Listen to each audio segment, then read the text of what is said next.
Arturo Cano, buenas tardes. Muy buenas tardes, Julio, Daniela, ¿cómo estás? Gusto en verte por aquí. Hola, ¿qué Saludos tal? a todos quienes nos acompañan. Bien, Daniela Pastrana, buenas tardes. Hola, ¿qué tal, Julio, Arturo, Federico? Un gusto. Gracias. Federico Bonazo, buenas tardes. Buenas tardes, qué gusto compartir ahora con Daniela, con Arturo. Gracias por invitarme, Julio. Al contrario, Federico. Arturo Cano, ¿cómo ves todo este asunto? El presidente de la República anuncia ya un plan de reconstrucción en Acapulco, luego del huracán, y la discusión acerca de fideicomisos judiciales para los damnificados de Acapulco o no, fideicomisos públicos. ¿Es engañosa la redacción o ambigua la redacción de la ministra Piña, que ofrece analizar fideicomisos públicos, o en fideicomisos públicos se incluye el ejército, el propio poder legislativo, en fin? ¿Cómo vas viendo todo este tema, Arturo Cano? Pues en día de dulce o trucos, Julio, Sí. lo que lanza la presidenta de la Suprema Corte puede ser un dulce con sabor amargo, porque como tú lo has hecho ver desde que se va a conocer la carta de la ministra, pues hay una referencia a los fideicomisos públicos en general, no en particular a estos fideicomisos que forman parte del litigio. Entonces, podría tratarse de una jugada encaminada a abrir la discusión sobre el resto de los fideicomisos, algunos que maneja el Poder Legislativo, otros del Ejecutivo, particularmente los de las Fuerzas Armadas, que según algunas versiones pues manejan cantidades muy superiores a las de los fideicomisos que se pretende sean devueltos a la tesorería de la Federación por el Poder Judicial. En ese marco se da este anuncio del programa de 20 puntos del presidente. El presidente López Obrador había dicho que habría recursos ilimitados para poner de pie Acapulco. Ya con este anuncio, pues se le empieza a poner un techo a esos recursos ilimitados. Habrá que ver puntualmente, analizar la manera como estos recursos se van a destinar, es decir, desagregar para saber cuántos corresponden a becas para jóvenes, cuánto a la ayuda directa con despensas y materiales de construcción para la gente que perdió sus viviendas, cuánto corresponde a la reposición de enseres domésticos. En fin, pues habrá que ir viendo, pero tampoco se trata, según lo que estamos viendo, de esta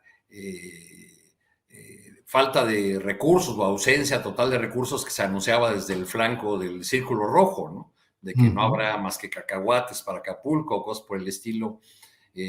Han dicho, en fin, en medio de esta tragedia de Acapulco prevalece esta discusión que a mí me parece ya secundaria frente a lo que se está viviendo en el puerto y sus alrededores.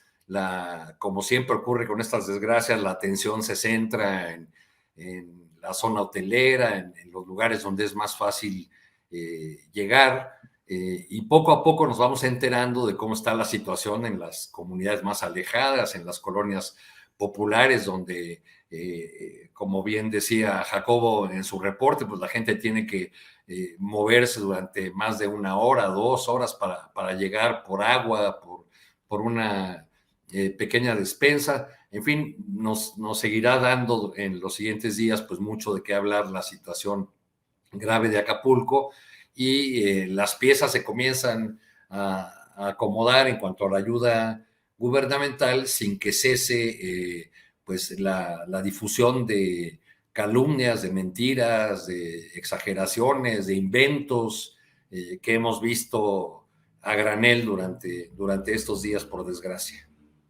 Bien, Arturo Cano, gracias. Daniela Pastrana, dulce o truco, dice el propio Arturo Cano. Así es que, ¿qué te parece esa carta de la ministra Piña donde habla de dialogar sobre fideicomisos públicos? ¿Es dulce o es truco, Daniela? Pues yo coincido, ¿no? En que es un poco truco. Hay ahí un juego del lenguaje. pero finalmente es como una opción para que de algún modo se limen las asperezas que han tenido. Entiendo que hoy López Obrador dijo que hace, pues, que le gusta, que reconoce el gesto, pues, y que yo creo que es importante que los dos poderes tiendan un puente. Al final de cuentas, quién empezó primero, quién terminará y cómo terminará o sea, cómo terminará este intento de diálogo, pues todavía falta mucho, porque efectivamente ha habido muchos agravios en estos años, en este corto periodo pues, de la ministra Piña, pero en mucho tiempo de lo del Poder Judicial, que es algo que ya hemos platicado aquí ampliamente. Entonces, pues no sabemos cómo va a terminar, pero a mí me parece positivo que haya por lo menos este intento de puente.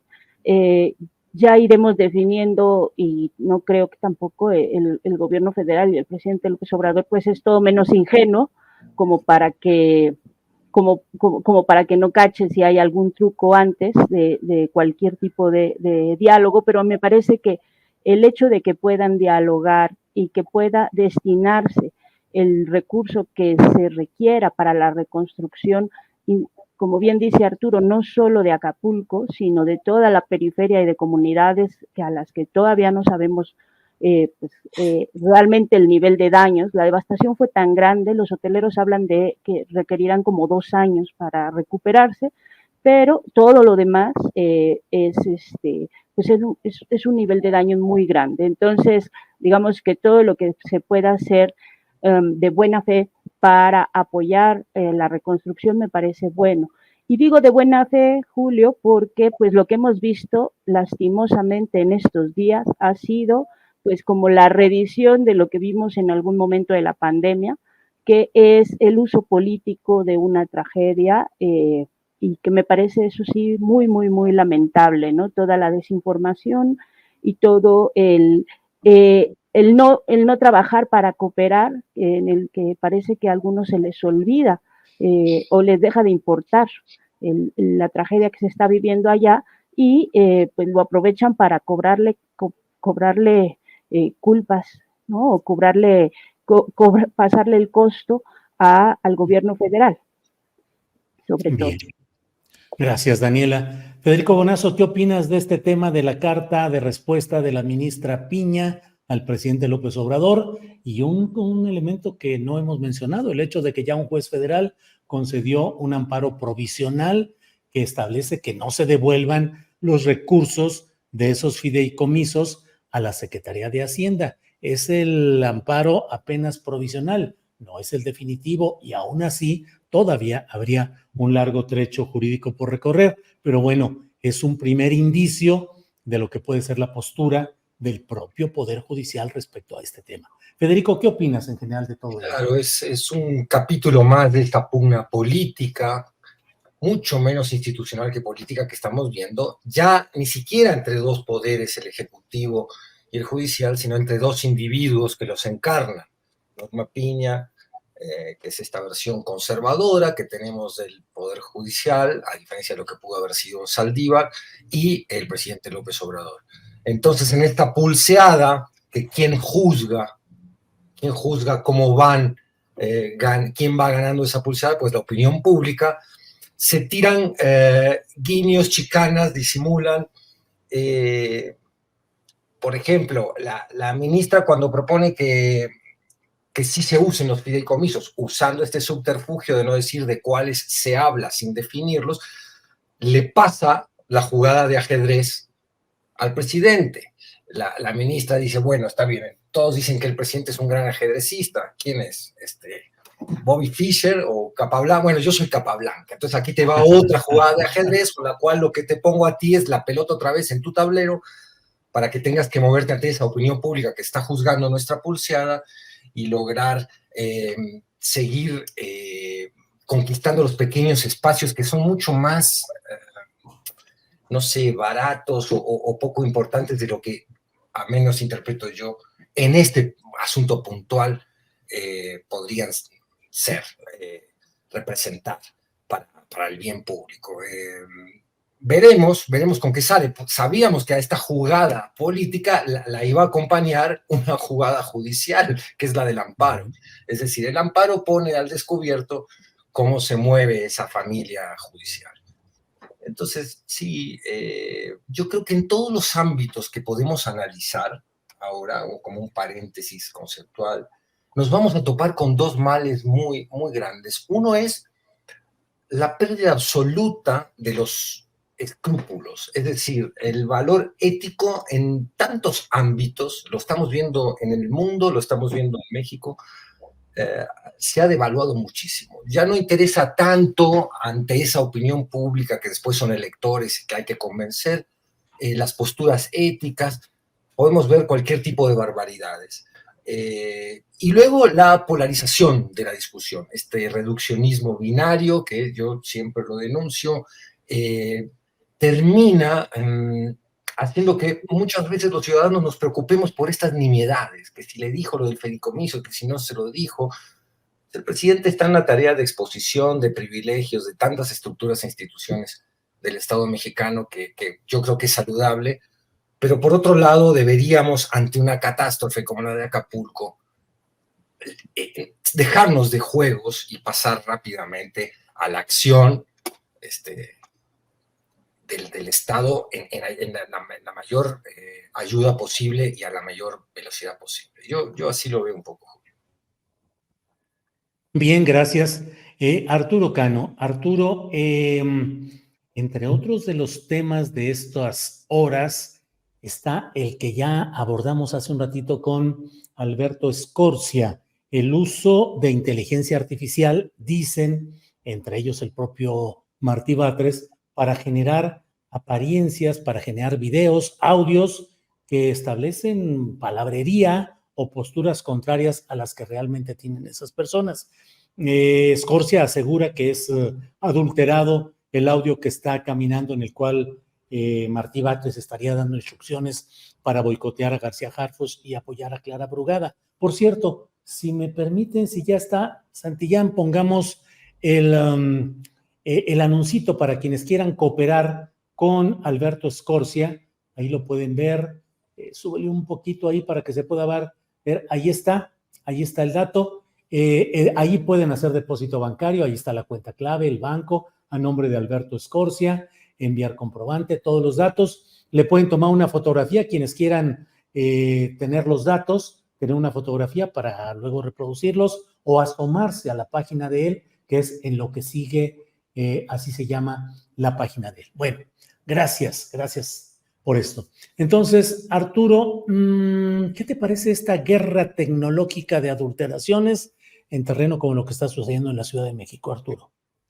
Pues hay que agradecer, Julio, para empezar, que existan colegas que hayan dedicado su tiempo y su vida profesional a desenmarañar todos los retos que nos implican las tecnologías. Es muy, muy interesante lo que expuso Scorsia sobre este audio que él señala como truqueado, pues dando las evidencias de cómo ninguna persona habla así, de cómo se muestra en una gráfica la voz normal, digamos, de una persona y cómo aparece cuando ha sido truqueada mediante la inteligencia artificial. Más allá del asunto meramente tecnológico, lo que nos deja este supuesto audio de Martí Batres, o este audio atribuido a Martí Batres, además por cuentas que promueven la candidatura de Omar García Harfuch, pues es esa sensación de que nuestro debate público está ya torcido por manipulaciones y por trampas, por trucos, que según el bando al que se adscriban algunos, se aplauden o se rechazan. Digamos, cuando se han dado a conocer audios fruto de grabaciones ilegales, hay aplausos de un lado si se trata de enemigos de la 4T o viceversa, ¿no? Del otro lado, si es el otro bando. Estoy pensando, por ejemplo, en lo mucho que se ha aplaudido, las revelaciones que ha ofrecido la gobernadora de Campeche, Laida Sansores, y bueno, pues ahora que aparecen estos ya en el marco de fuego, que es que amigo, porque yo no sé cómo llamar fuego amigo, algo así como lo que está ocurriendo alrededor de la candidatura de García Harfuch, pues bueno, pues están usando todos los recursos, incluyendo el del chantaje, porque a mí me parece en estos días muy importante, al margen de esta supuesta llamada o de este audio inventado a Martí Batres, me parece más interesante esa declaración de uno de los líderes del Partido Verde, de Jesús Esma, amenazando con dejar la coalición si el candidato no es Omar García Harfuch. Me parece que es una prueba de los niveles de chantaje a los que se está dispuesto a llegar desde esa candidatura, para que si no es él, pues nos retiramos, y los peligros pues que vemos en este tipo de declaraciones, aunque después se desdigan a la clásica usanza del Partido Verde, pues ya llevaron a Morena a extender el plazo para dar a conocer los resultados de sus encuestas y la decisión, agregando ahora el ingrediente de que se ofrecerán candidaturas a senadurías o diputaciones a aquellos que no resulten favorecidos por la grande en cada una de las entidades donde se juega la gubernatura. Bien, Arturo, gracias. Daniela Pastrana, ¿en qué nivel estamos actualmente con este tipo de manipulaciones, inteligencia artificial, tecnología? ¿Dónde queda, qué te digo, Daniela, el periodismo, la confirmación de datos, la autenticidad de las fuentes, si ahora de pronto pueden surgir un montón de versiones adulteradas, falsas enteramente? ¿Qué piensas de estos usos de la inteligencia artificial para adulteraciones en batallas electorales, Daniela? Pues es la nueva modalidad, Julio, un poco lo que decía Federico hace un rato, la pérdida de referentes éticos en muchos sentidos de nuestra vida, también lo que estaba comentando Arturo, yo tengo, o sea, eso no puede ser fuego amigo, lo que estamos viendo en torno a la candidatura de Omar García Harfuch. Mira, más allá de la inteligencia artificial, de si se usó, ¿no? Porque eso llama mucho la atención, por supuesto, porque a todos nos atemoriza que se maluse nuestra voz, que se maluse nuestra imagen, todo lo que tenga que ver con el uso de equivocado o erróneo de nuestra identidad con herramientas tecnológicas. Entonces llama mucho la atención. Pero yo desde que lo oí ayer me parecía absolutamente inverosímil. Inverosímil porque cualquiera de, no sé, tú y Arturo y quien haya conocido a Anabel, que es la persona a la que se refiere como Ana, ¿no? Pues sabe que es absolutamente inverosímil que Anabel tenga una relación medianamente cercana con Martí, y mucho por también el carácter y las posiciones de Anabel, ¿no? Entonces, como imaginarla dentro de un complot en el que esté involucrada, o sea, porque se identifica, ¿no? Hernán, Viri y Ana, y además que le hable con esa familiaridad, pues me parece absolutamente inverosímil, más allá de lo que se puede comprobar con herramientas tecnológicas del uso de la voz. Entonces, como dices, pues entramos en un nivel, y bueno, también hay otros elementos que quienes estamos desde este lado, pues los podemos ir viendo, ¿no? Como las llamadas que se hicieron desde la oficina de las empresas de Ninfa Salinas el lunes a algunos periodistas para decirles que necesitaban posicionar un tema, ¿no? Que eso son cosas que uno desde acá vacilando una cosa, vacilando otra, vas revisando y te das cuenta que efectivamente son parte de una campaña, más allá de lo técnico que puedas tener o no herramientas para hacerlo. Entonces a mí me parece que estas cosas, la columna de Loret de Mola de hoy, y que va en este mismo sentido de chantaje, de Claudia Sheinbaum, si no gana Harfuch, entonces será una muestra de debilidad de Claudia Sheinbaum, que también es un poco chantaje, un poco amenaza. Todo la parte esta de las cobijas, ¿no? Con la cara, con la imagen del aspirante, bueno, pues para mí son una muestra más, insisto, de que pues ya hay quienes están tan ocupados y tan interesados en posicionar y hacer ganar a una persona, a pesar de las resistencias que puede haber dentro de la misma militancia, que pues ni siquiera están cuidando formas, ¿no? Y que ya van rebasando cada vez. También me parece, y eso quiero decirlo, que puede ser también una señal de desesperación, de que a lo mejor no sabemos, porque pues justo no tenemos todavía los resultados de las encuestas, pero de que está mucho más cerca los números de lo que pensaríamos, ¿no? O de lo que nos han dicho quienes nos han insistido en que hay una enorme diferencia en las encuestas. Yo creo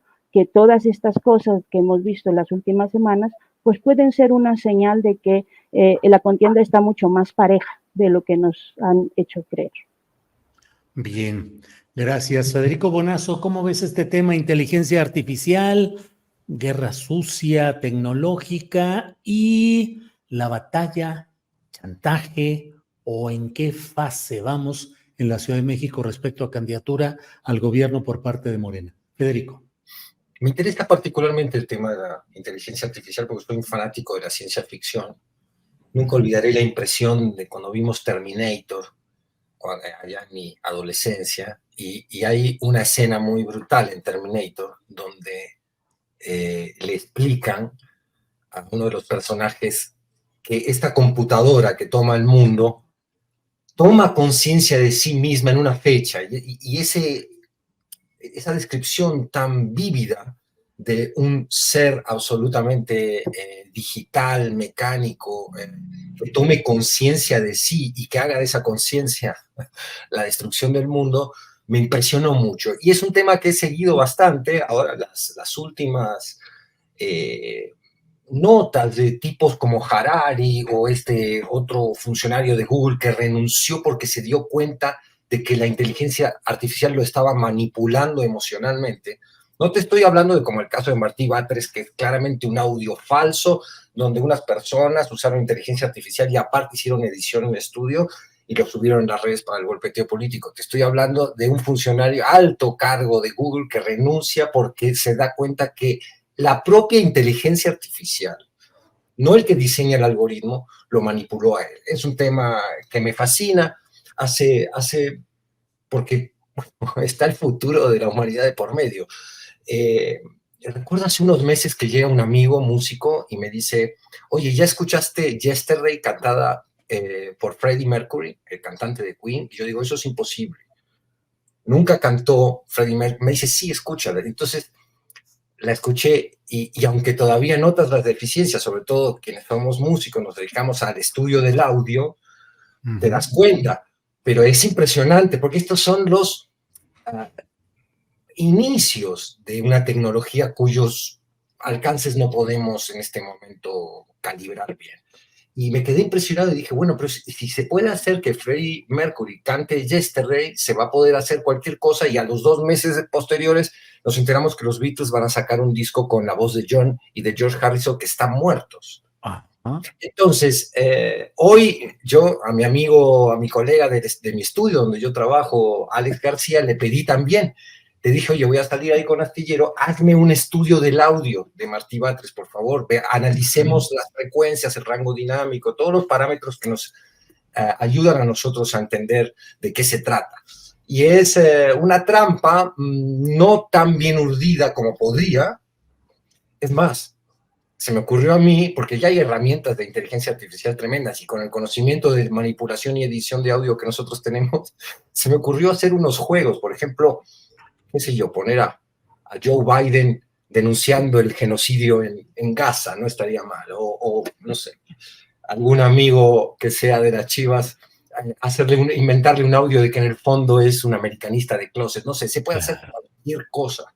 Hoy en día, de hecho, vamos a empezar a ver manipulaciones mucho mejor ensambladas, con ediciones mucho mejor manipuladas, de tal manera que también a los que entendemos un poco técnicamente el asunto nos sea más difícil detectar la intervención de la inteligencia artificial. Dicho todo esto del aspecto técnico de un problema que me resulta muy, muy interesante, también hay herramientas de inteligencia artificial que están siendo generadas para detectar las trampas.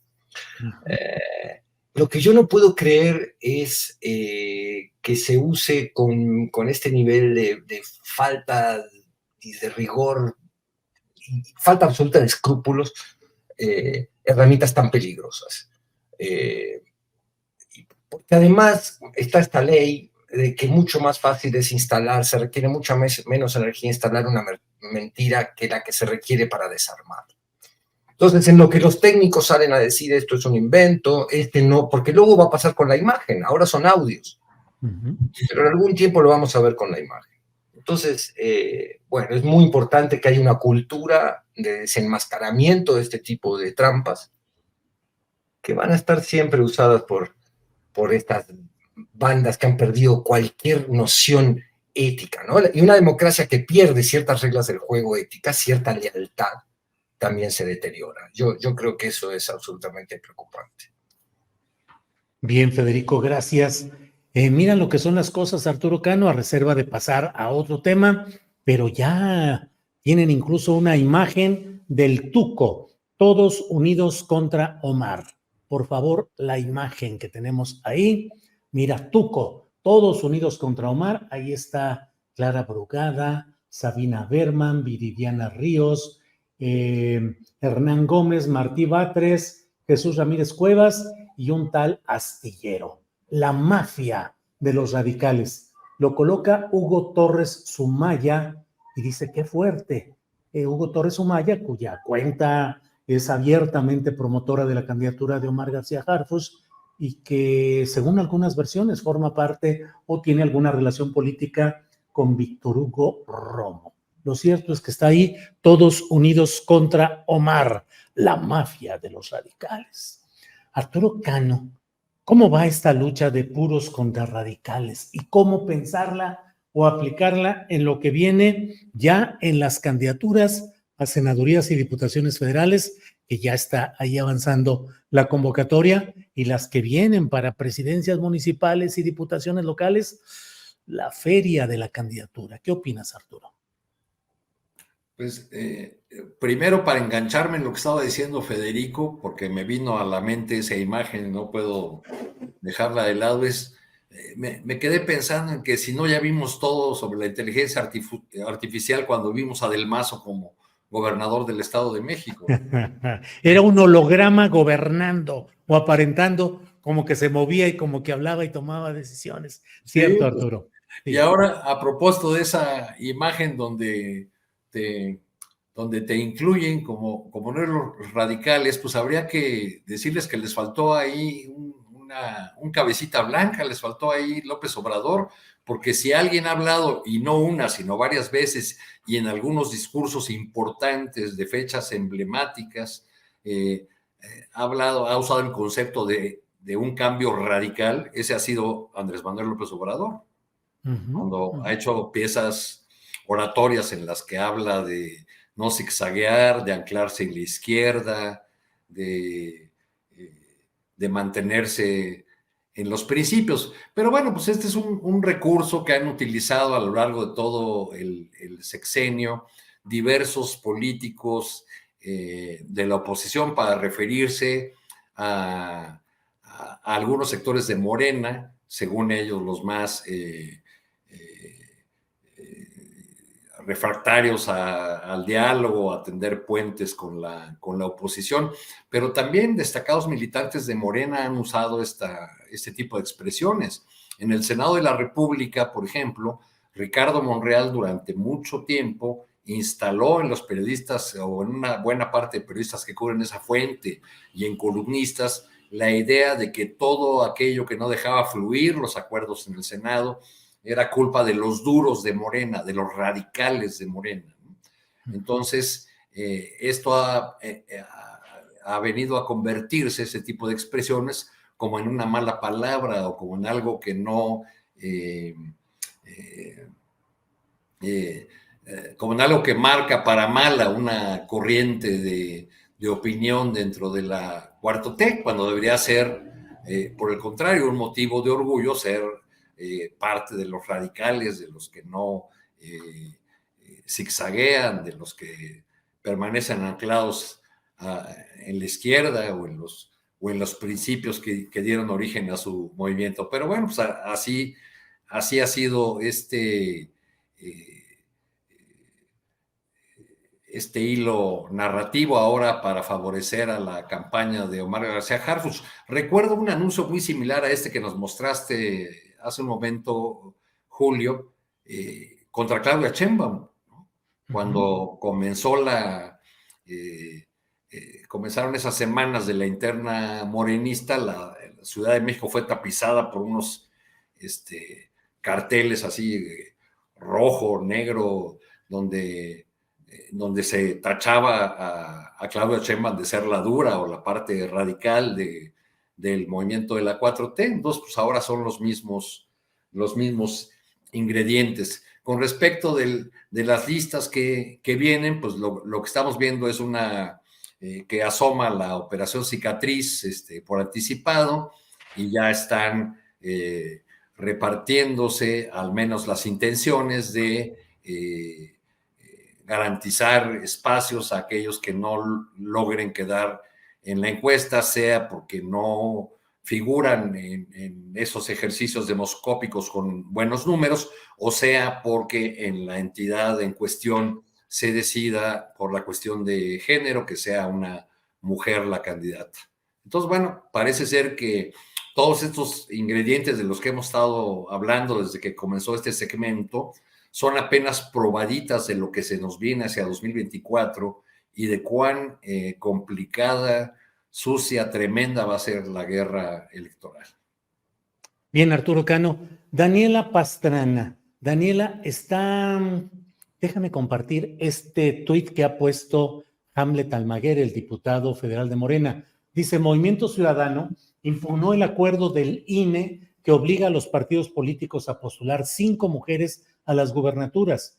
Dice MC en su demanda, en la página 48, que la paridad solo aplica para candidaturas municipales y no para gubernaturas. Y opina Hamlet, dice: saben que si el acuerdo del INE sobrevive, tendrían que postular mujer en Jalisco por competitividad.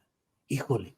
Daniela Pastrana, ¿cómo has visto la evolución de este tema de la paridad de género, postular 5 mujeres, 4 hombres, y lo que va implicando de enredos de este tipo? Morena ha dicho que no va a impugnar, que se va a mantener en ese criterio de 5 mujeres y 4 hombres, pero Movimiento Ciudadano ya ha impugnado. ¿Cómo has ido viendo esta evolución de este tema, Daniela?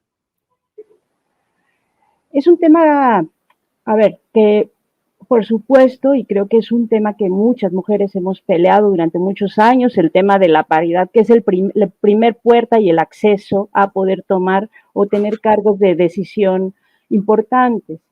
Por supuesto que la paridad no es lo único que resuelve los temas de inequidad de género en este país. O sea, hay mucho más que hacer, además de establecer la paridad, pero es como la puerta de ingreso. Ahora, sí ha metido a los partidos en situaciones complejas, y lo que estamos viendo con más claridad es, pues en esa encuesta de Morena, que incluso se tuvo que alargar de una forma que no ayuda. O sea, si hay suspicacias por lo que no se sabe de la encuesta, porque no se sabe cómo es la pregunta, porque no se sabe cuánto se hicieron, o sea, por todo lo que no se sabe, si ya había suspicacias, ahora que se alargue, pues generalmente pues, va a provocar todavía más suspicacias. Pero sí es un tema que complica en algunos momentos a los partidos, porque no en todos lados van a tener esta posibilidad de tener candidaturas fuerte. Si hay estados, hay entidades donde un partido puede tener incluso 2 candidatas mujeres con más posibilidades, y en otros no. En otros va a haber, como dirían mis colegas, puro vato. Entonces, creo que la decisión al final es la que tomó el INE, es la correcta, ¿verdad? Porque finalmente es una puerta de entrada a una posibilidad de tener un equilibrio que de otro modo, digamos, si lo vemos en el recorrido histórico, de otro modo nunca hubiera llegado. ¿Los partidos lo tienen que resolver? Sí, lo tienen que resolver de la mejor forma, sí, o sea, pero también creo, y eso es a lo que voy, que los partidos tienen que cuidar el perfil de sus candidatos, sean hombres o mujeres. A mí me parece tan terrible la candidatura de Omar García Harfuch por todos los motivos que ya he expuesto públicamente en el último mes, como la de Sácil de León en Chiapas, ¿no? Bueno, en realidad en Chiapas todas las candidaturas me parecen, o todas las opciones que hay me parecen terribles, pero me parece igual de terrible, ¿no? Entonces yo lo que sí creo, y ese es el punto, que más allá de la paridad, que puede tener sus elementos distractores porque nos vamos a los temas de procedimiento de los partidos y la guerra entre el INE y la impugnación y el tema más jurídico, lo que necesitamos ver y donde tenemos que poner ojo y mucha lupa son los perfiles que están proponiendo los distintos partidos. Y eso sí es parejo para todos, pues ya nos concentramos quizá en los de Morena porque quizá tienen más posibilidades de obtener o de ser o de ganar en algunos lugares, pero creo que la falta de perfiles que puedan emocionar a la ciudadanía está absolutamente en todos los partidos, digo, en Movimiento Ciudadano y en el Frente Amplio, pues ni se diga. O sea, no hay, los partidos han estado privilegiando perfiles de la política más tradicional y perfiles de personajes que pueden parecernos realmente impresentables a la posibilidad de ofrecernos algo distinto que pueda emocionar a la ciudadanía. Y creo que ese es un reto es una batalla que en esta elección han perdido, por supuesto. O sea, yo no veo candidatos, candidatas que en general, opciones que la gente esté diciendo, wow, qué emoción, por ahí vamos, ¿no? Más bien guerras intestinas entre grupos de partidos para ver cómo posicionan a las personas que les pueden dar un mayor beneficio. Gracias, Daniela. Federico Bonazo, en este terreno de las postulaciones de candidatos de la izquierda electoral o partidista, ¿qué tanto corresponde a la militancia de una corriente exigir pureza o radicalidad? Pureza en política creo que es un término bastante difícil de alcanzar en términos porcentuales, pero cuando menos congruencia, cuando menos una mayor cercanía a los postulados que se tengan, y lo aterrizo específicamente, Federico, en el caso García Harfuch, Clara Brugada, López-Gatell. ¿Es una pelea que tú pienses que es innecesaria porque finalmente los mecanismos de Morena pueden procesar y salir adelante con una respuesta positiva? Suele decirse desde incluso la mañanera, el pueblo es el que decide y el pueblo es sabio y el pueblo va a determinar. ¿Qué tanto es necesaria la pelea en estos ámbitos partidistas para tratar de mantener congruencia? Federico Bonazo. Sí, bueno, yo creo que se ha instalado un fatalismo donde se tergiversa un valor, un axioma democrático con el que nadie puede estar en desacuerdo si es demócrata, que es el pueblo decidirá. Por supuesto que el pueblo va a decidir. Aunque con sus asegúnes, como bien decía Ambrose Bierce, este gran escritor y humorista norteamericano, definía en su diccionario del diablo al elector como esa persona que elige entre dos candidatos que ya fueron elegidos por otros. No podemos ser ingenuos y pensar que no hay una preelección en las cúpulas de los partidos y de las estructuras de poder político. la hay. De ahí surgen los precandidatos que después jugarán internas más o menos democráticas. Yo creo que esta democracia nuestra todavía está en ciernes y el proceso de elección interna de los partidos es aún mucho menos eficiente y leal con esa democracia de lo que uno quisiera. Entonces, instalado el fatalismo del pueblo decidirá, se usa como excusa.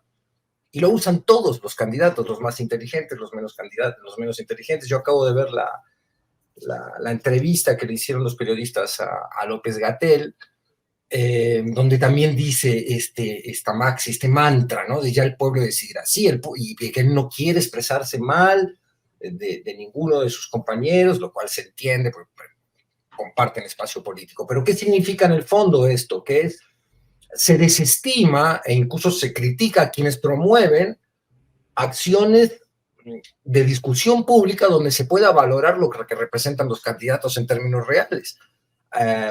Entonces se hacen carteles como este denunciando a todos contra Omar. Nadie está contra Omar. Lo que se propone básicamente, lamento no estar yo en el cartel, por cierto, lo que se propone es abramos la discusión de quién es Omar en términos políticos, de qué representa el trampolín de la Ciudad de México para el 2030, abramos la mira, nadie quiere desunir nada, nadie quiere romper nada. En realidad las fracturas de Morena son mucho más evidentes por culpa de la cúpula del partido, de los militantes de Morena, de las tribus internas que se disputan ya ese espacio político, que de los que estamos desde afuera haciendo ciertas críticas, simpatizando con la 4T y queriendo que se instale realmente un programa de izquierda y no esta desbandada desideologizada en la cual pues se puede llamar a cualquiera que a formar parte de las filas de Morena. Entonces, este fatalismo de ya el pueblo decidirá parecería querer anular una discusión fundamental de calibrar, de estudiar, de exponer las virtudes y defectos de los candidatos. ¿Por qué se le tiene miedo a eso? También hay como un miedo, ¿no? de esta democracia y de esta sociedad que todavía se está asomando a la práctica democrática. No hay que tener ningún miedo de exponer lo que representan las figuras políticas que deben encarnar los programas políticos. Y yo insisto en la pelea entre pragmatismo e ideal y principismo, porque se necesitan los dos. Tú no puedes caer en un principismo absoluto que te separe de la pelea elemental por conquistar espacios de poder para llevar a cabo el programa. Pero por otro lado, si la pelea pragmática absoluta te separa de aquellos fines que te llevaron ahí, se disuelve no solo la identidad, sino la posibilidad de modificar la sociedad pensando en el bien común. Entonces, hay que tener un fino equilibrio. Yo creo que hay grandes políticos que lo entienden esto. López Obrador sería uno de ellos.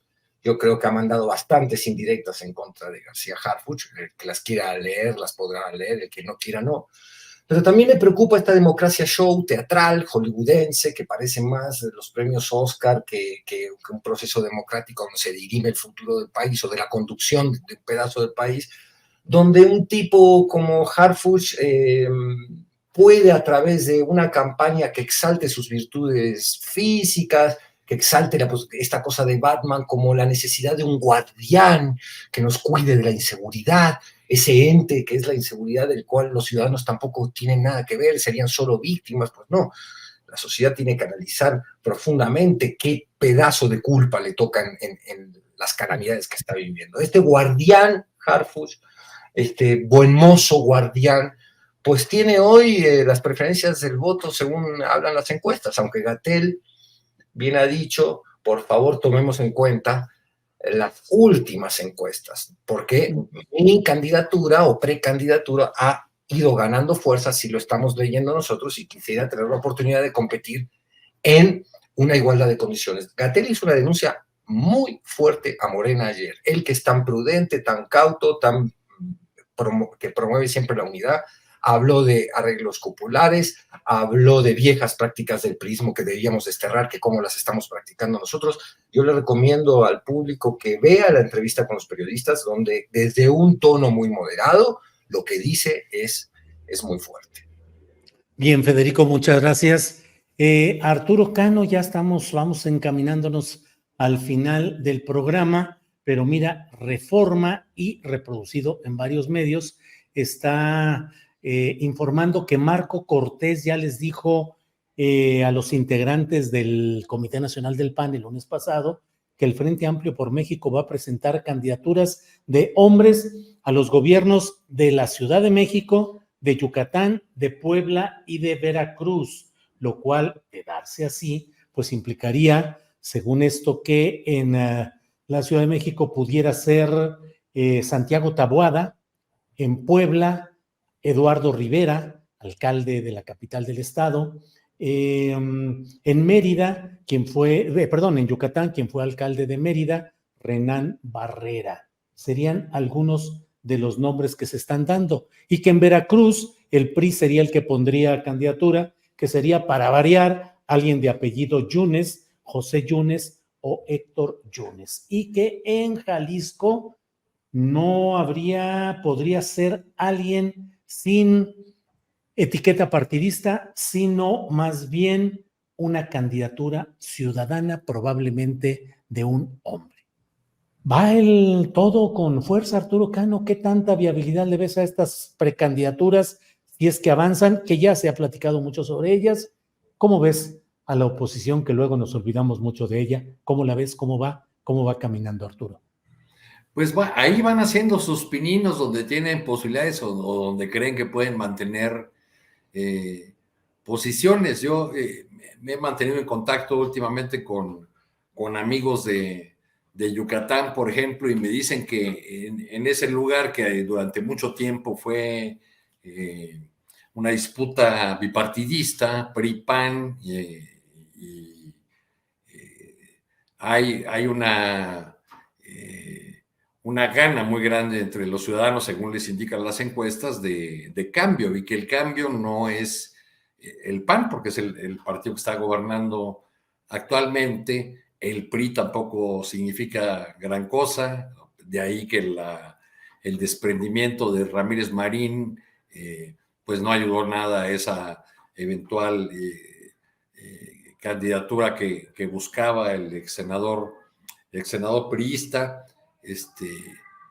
Yo creo que la oposición pues está apostando en muchas de estas entidades que mencionaste ahora, o que mencionó Marco Cortés, el dirigente del PAN, pues apunta a que ocurra una verdadera tragedia con Morena, o que tengan muchos errores sus candidatos, o que se elijan los candidatos que se desvanezcan o que se desmoronen, como ya ocurrió en casos como el de Nuevo León y Durango, donde Morena comenzó arriba en las encuestas y terminó perdiendo por cifras considerables las gubernaturas. Entonces, pues creo que están haciendo su jugada, mientras aquí en la Ciudad de México, si se definen por tabuada, por hombre, como dice Marco Cortés, pues Lía Limón tendrá que dirigir sus baterías hacia otro lado, ¿no? Como las dirigió contra Morena, por dejarla fuera de la posibilidad de contender internamente en la candidatura del PRI y el PAN, al negarle la licencia para dejar por unos días el cargo en la alcaldía de Álvaro Obregón.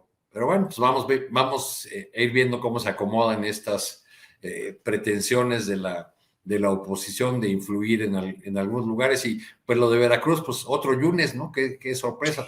Todos son primos, ¿no? Entre ellos, creo, además. Sí, así es. Daniela Pastrana, Daniela, faltan 10 minutos para terminar nuestro programa, así es que estamos a buena hora para entrar a la sección de el postrecito, el comentario, el tema que desees agregar a lo que ya hemos ido hablando. Daniela, por favor. Micrófono.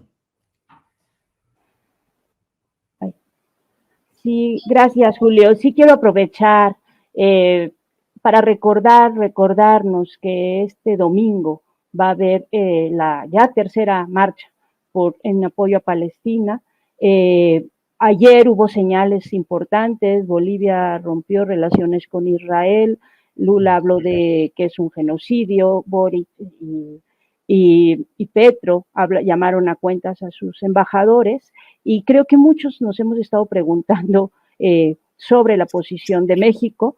México, que cuando empezó esto, el 7 de octubre, cuando en esa primera semana, y que veíamos, por ejemplo, las posiciones de Petro muy insistentemente. Yo con algunas personas platicaba que la posición de México era difícil porque acabábamos de enterarnos de lo de Roemer, y también pues las negociaciones que hay con el tema de Tomás Herón, entonces que podían no estar en una posición tan fácil de tener posiciones más duras, pero con la evolución que ha tenido esto y lo que hemos visto en las últimas semanas, estos últimos días en Israel, no sé, yo lo he estado siguiendo muchísimo, lo que hemos visto en estos últimos días ya con la incursión en tierra, en Gaza, el ataque, el bombardeo sobre un centro de refugiados, sí creo que los gobiernos tienen que hacer ya algo, pronunciamientos mucho más fuertes, acciones mucho más fuertes, lo debían haber hecho hace ya un par de semanas,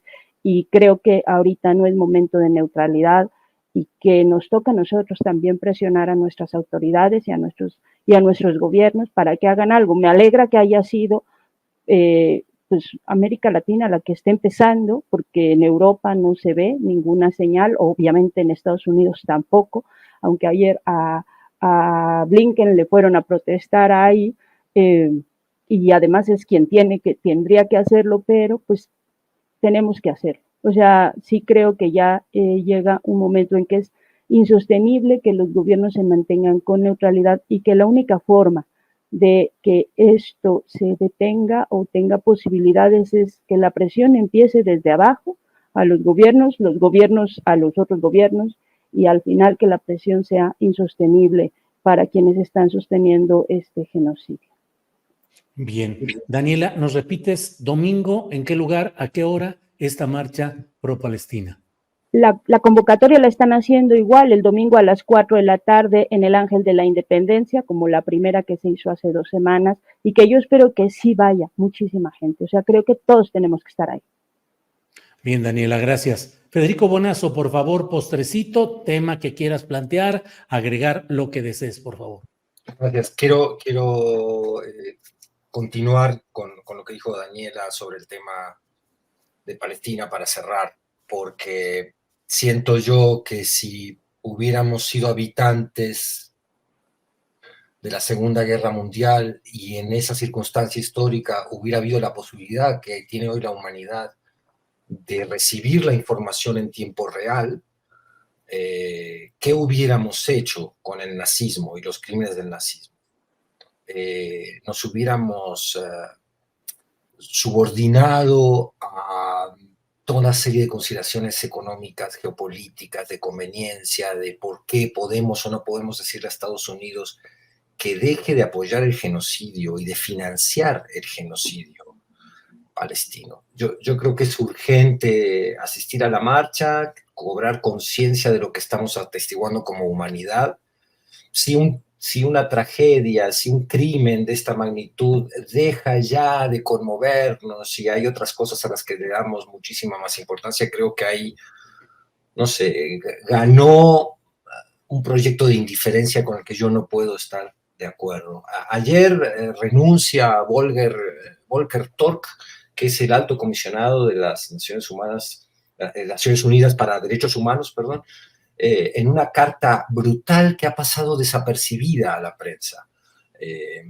Es una carta donde él dice, estamos viendo un genocidio, pero de cuaderno, o sea, se ha cumplido con todas las reglas que nos hacen afirmar que estamos atestiguando un genocidio y hemos fallado, y por eso renuncio, no podemos seguir. Y así la UNICEF dice, por favor, dejen de matar niños, y así Amnistía Internacional, que está mostrando el uso de fósforo blanco, y así la Cruz Roja Internacional, y así todas las personas que tienen contacto directo con este horror y que lo están atestiguando, están clamando por conciencia al resto de esta sociedad globalizada en la que vivimos, que muchos se han manifestado en estadios de fútbol, en marchas muy importantes, y que deben seguirlo haciendo, pero ya hay una diputada que se me escapa el nombre ahora de Podemos en España que ya está proponiendo medidas concretas.